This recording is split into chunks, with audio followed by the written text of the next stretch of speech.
చాలామంది కారు కొనాలని డిసైడ్ చేసిన తర్వాత ఒక డౌట్ ఉంటుందనమాట. కన్‌ఫ్యూజన్ ఉంటుంది.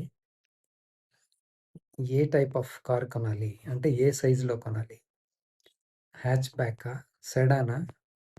లేకపోతే ఇప్పుడొస్తున్నాయి గదా! ఫేక్ ఎస్‌యూవీలు అవ్వా? లేకపోతే ఎంపీవీనా? లేకపోతే ఆఫ్ రోడరా?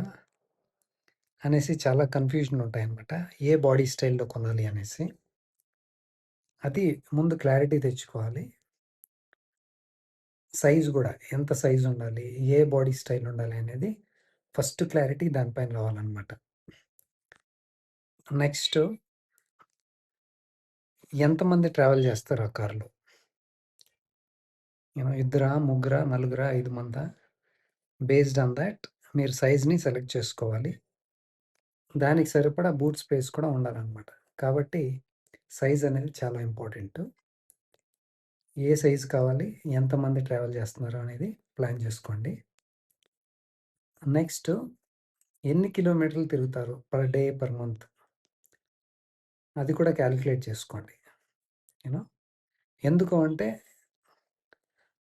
మీరు ఏదైనా కొనేటప్పుడు ఒక బడ్జెట్ ఉంటుంది కదా! దాన్నే కూడా కొన్న తర్వాత దాని మెయింటెనెన్స్‌కి, మైలేజ్ పెట్రోల్‌కి దానికి అది రిలేటెడ్ కాబట్టి మీరు ముందే డిసైడ్ జేసుకోవాలి. ఎన్ని కిలోమీటర్లు తిరుగుతాను పర్ మంత్‌కి. దాన్ని బట్టి మీరు పెట్రోల్ కారా? డీజిల్ కారా? సీఎన్‌జీనా? లేకపోతే ఎలక్ట్రిక్ కారా? లేకపోతే హైబ్రిడా? మైల్డ్ హైబ్రిడా? స్ట్రాంగ్ హైబ్రిడా? అనేది దాని పైన బేస్ చేసుకొని డిసైడ్ చేయాల్సొస్తుందనమాట. అంటే మీరు ఎన్ని కిలోమీటర్లు తిరుగుతారు అనే దానిపైన బేస్ అయి ఉంటుంది. సో, ఇదనమాట ఇంకొక ముఖ్యమైనది పవర్ ట్రైన్. సో, కొద్దిమందికి తెలియకుండా తక్కువ కిలోమీటర్లు తిరిగేటప్పుడు కూడా సీఎన్‌జీ కొనేస్తా ఉంటారు. లేకపోతే ఎలక్ట్రిక్ కార్లు కొంటా ఉంటారనమాట. Which is not correct. మీ ఈ రన్నింగ్ పైన ఆధారపడి ఉంటుంది. ఎన్ని కిలోమీటర్లు తిరుగుతున్నారు అనే దానిపైన కరెక్ట్ పవర్ ట్రైన్‌ని సెలెక్ట్ చేసుకోవాలి. నెక్స్టు మీరు ఈ కార్‌ని ఎక్కడ వాడాలనుకుంటున్నారు? కొద్దిమంది సిటీల్లో ఆల్రెడీ కార్లుంటాయి. కానీ సిటీలో తిరగడానికి మాత్రమే నాకు కార్ కావాలి అనుకుంటా ఉంటారు. వాళ్ళకు వేరేలా ఉంటుంది. ఇంకొద్దిమందయితే నాకు సిటీలో కావాలి, హైవేలో కూడా కావాలి అంటారు. ఓకే. ఇంకొద్దిమంది సిటీలో వాడాలి, హైవేలో వాడాలి ప్లస్ సెమీ ఆఫ్ రోడ్ లాగుంటుంది. సో, పల్లెటూరులోకి వెళ్ళినా, లేకపోతే వేరే చోటకెళ్ళినా రోడ్లు బాలేవసలు మేమెళ్ళే రూట్‌లో. సో, కాబట్టి 3 కవర్ అయ్యేలా ఉండాలి అని కొద్దిమంది రిక్వైర్మెంట్ ఉంటుంది. ఇంకొద్దిమందయితే నాకు సిటీలో కావాలి, హైవేలో పనికి రావాలి, యూనో ఆఫ్ రోడ్‌కి గూడా కావాలి అని కొద్దిమంది ప్లాన్ చేసుకొనుంటారనమాట. So, all terrain city, highway, off roading. ఇంకొద్దిమందయితే నాకు ప్యూర్‌లీ ఆఫ్ రోడే కావాలి. Off roader. యూనో నాకు ఆఫ్ రోడింగ్ చేయడం అంటే చాలా ఇష్టం. నేను ఆఫ్ రోడ్ చేయడానికే కారు కొనుక్కుంటున్నాను అని అనుకుంటారు కొందరు.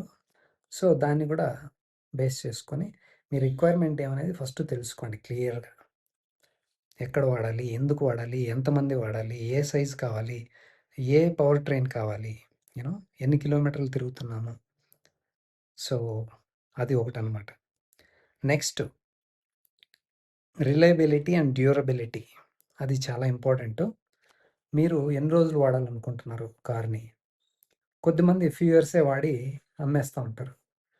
కొద్దిమందయితే చాలా రోజులు పెట్టుకుందాం అనుకుంటా ఉంటారు. కొద్దిమందయితే కొన్న తర్వాత నేను ఈ కార్‌ని అలాగే ఉంచేసుకుంటా అని ఉంచేసుకుంటారనమాట. 15, 20, 30 ఏళ్ళు కూడా. సో, అలాంటి ఐడియా ఉన్నప్పుడు మీరు పర్ఫెక్ట్ కార్‌ని, బ్రాండ్‌ని చూజ్ చేసుకోవాలి. అది కూడా it's one of the key important points అనమాట. So, next maintenance cost. Maintenance అంటే అది సర్విస్ చేయించేటప్పుడు గానీ, మైలేజ్ వస్తుందా లేదా? ఎంత మైలేజ్ వస్తుంది? సో, స్పేర్ పార్ట్స్ బాగా దొరుకుతాయా లేదా? సర్విస్ సెంటర్‌లు దగ్గరలో ఉన్నాయా లేదా? సర్వీస్ సెంటర్‌లు ఉన్నా గానీ వాళ్ళు బాగా రిపేర్ చేసి ఇస్తారా లేదా? కొన్ని ప్లేసెస్‌లో సర్వీస్ సెంటర్‌లు ఉండవు. చాలా దూరంగా ఉంటాయి. సో, మీరు దగ్గరున్న బ్రాండ్ ఏదో చూసుకొని దాన్ని ప్లాన్ చేసుకుంటే మంచిదనమాట. కొన్ని బ్రాండ్స్ అయితే కాస్ట్ ఎక్కువుంటుంది. కొన్ని బ్రాండ్స్‌లో సర్వీస్ సెంటర్‌లు కూడా చాలా తక్కువుంటాయి. మీ రిక్వైర్మెంట్‌లో ఇంకోటి గూడా ఉంది. అదేంటంటే, మీ ఉద్దేశ్యం ఏంటి? మంచిగా కారు తోలాలనా? అంటే ఫన్, ఫన్ కోసం కొంటున్నారా? కారు ఎంథ్యూసిస్ట్, కార్ లవర్స్ ఉంటారు కదా! వాళ్ళకి డ్రైవింగ్ చేయడం అంటే చాలా ఇష్టమనమాట. అలాంటి వాళ్ళు ఏం చూస్తారంటే, మంచి ఇంజిన్ గావాలి. పవర్‌ఫుల్ ఇంజిన్ ఉండాలి. యూ నో మనం ఎక్సలేటర్ ఇస్తానే అది యూ నో రెస్పాన్స్ బావుండాలి. ఎక్కడ గాని అది అప్ హిల్ అయినా, ఓవర్‌టేక్ చేయడం అయినా ఎప్పుడైనా సరే నాకు పవర్ కావాలనుకున్నప్పుడు గేర్ మార్చి ఎక్సలేటర్ ఇస్తే నో ప్రాబ్లమ్స్ అనమాట. అలాగా స్మూత్‌గా ఎళ్ళిపోతా ఉండాలి. సో, అని కొందరు అనుకుంటా ఉంటారనమాట. Car lovers, driving lovers. అది వేరే. ఇంకొద్దిమంది నాకు అలాంటిదేమొద్దు. నాకు స్మూత్‌గా వెళ్ళాలి. కంఫర్ట్ ఉండాలి కార్‌లో. సస్పెన్షన్ బావుండాలి. సీట్ బావుండాలి. అనేసి కొందరు అనుకుంటా ఉంటారు. ఇంకొద్దిమందేంటంటే స్టీరింగ్ ఫీడ్‌బ్యాక్ ఉండాలి, సస్పెన్షన్ ఉండాలి, డ్రైవింగ్ డైనమిక్స్ చాలా బావుండాలి. యూ నో బ్రేక్ కొడితే మనం అనుకున్న చోట ఆగాలి. సో, ఆ స్టీరింగ్ అనేది ఫీడ్‌బ్యాక్ మనకి తెలియాలి. ఆ స్టీరింగ్ అనేది రీసెంటర్ కావాలి. సో, ఇవన్నీ ఇంకొద్దిమందేంటంటే వాళ్ళు దేని గురించి పట్టించుకోరు. నాకదేమీ తెలీదు. నాకు కార్ చూడ్డానికి బావుండాలి. లోపల ఫీచర్స్ చాలా ఉండాలి. చూడ్డానికి చాలా బావుండాలి. అన్ని ఫీచర్స్ కావాలి. Including sunroof. మెయిన్ ఇప్పుడది రిక్వైర్మెంట్ అయిపోయిందనమాట అందరికి. ఫీచర్స్ లోడెడ్ కార్ అనమాట. మన ఇండియాలో ఎక్కువ సేల్ అయ్యేది అదే. మన వాళ్ళు చూసేదేందంటే ఇవన్నీ చూడరు. డ్రైవింగ్ డైనమిక్స్ ఉందా? సస్పెన్షన్ బావుందా? స్టీరింగ్ ఫీడ్‌బ్యాక్ ఉందా? యూ నో బ్రేక్ బావుందా? ఇంజిన్ బావుందా? పెర్ఫార్మన్స్ ఏంటి? రిలయబిలిటీ ఏంటి? అవేమీ కాదు. మెయిన్ మనం చాలామంది జూసేది ఫీచర్స్ ఉండాలనమాట. చాలా ఫీచర్స్ ఉండాలి.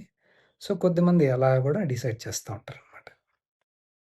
ఇంకొద్దిమందయితే రీసేల్ ఎలా ఉంది? రీసేల్ వాల్యూ ఉందా? లేదా? అని ప్లాన్ జేస్తా ఉంటారు. సో, అలాంటి వాళ్ళు గూడా కొందరుంటారనమాట. సో, మీరు దాన్ని గూడా మైండ్‌లో పెట్టుకొని కొనాల్సొస్తుంది. ఇంకొద్దిమంది ఎలా ఉంటారంటే, నాకు మెయిన్ ప్రయారిటీయే సేఫ్టీ. ఫస్ట్ ప్రయారిటీ వాళ్ళదేముంటుందంటే సేఫ్టీ ఉంటుందనమాట. First body style and then safety అనేసి వాళ్ళ టాప్ ప్రయారిటీలో అది పెడతారు. తర్వాతే మిగతావన్నీ వస్తాయన్నమాట. ఆ పవర్ ట్రైన్ ఏంటి, యూ నో డ్రైవింగ్ డైనమిక్స్ ఏంటి, అవన్నీ నెక్స్ట్. కానీ వాళ్ళకి first safety is first. So, అలాంటిది కూడా చాలా మంచిది. సేఫ్టీని ప్రిఫర్ చేయడం చాలా నెసెసరీ ఇప్పుడు. అందరూ కూడా సేఫ్టీకి మంచి ఇంపార్టెన్స్ ఇవ్వాలి. కారు కొనాలన్నప్పుడు ఇలాంటివి చాలా పాయింట్స్ ఉంటాయి. ఇవన్నీ చూసి తెలుసుకొని మంచి కార్‌ని డిసైడ్ చేసుకుంటే మనము హ్యాపీగా కార్‌ని ఎంజాయ్ చేయొచ్చనమాట. లేకపోతే చాలా ప్రాబ్లమ్స్ ఉంటాయి. కొన్న తర్వాత మనకు ఇష్టం ఉండదు. ఎందుకు కొన్నామా అనిపిస్తుంది. అది మంచి ఫీలింగ్ గాదు. ఎప్పుడైనా సరే కారు కొన్నప్పుడు ఇవన్నీ ప్లాన్ జేసుకొని కొద్దిగా టైమ్ స్పెండ్ చేసి కార్ ఎక్స్‌పర్ట్స్ ఉంటారు గదా! కన్సల్టెంట్స్ వాళ్ళని కాంటాక్ట్ అయ్యి వాళ్ళ సలహా తీసుకొని డిసైడ్ చేసి కొనండి. ఎందుకంటే కారనేది అది పెద్ద ఇన్వెస్ట్‌మెంట్ కదా! ఒకసారి కొంటే చాలా సంవత్సరాలు మళ్ళా ఇంకో కారు కొనలేరు చాలామంది. అది it's like a one time investment చాలామందికి. చాలామంది ఫ్యామిలీస్‌లో ఒకే కారు కొన కొనగల శక్తి ఉంటుంది. అలాంటప్పుడు కారు కొనేసి బాధపడడం కన్నా, కారు కొనే ముందు మంచిగా తెలుసుకొని కొంటే మంచిదనమాట.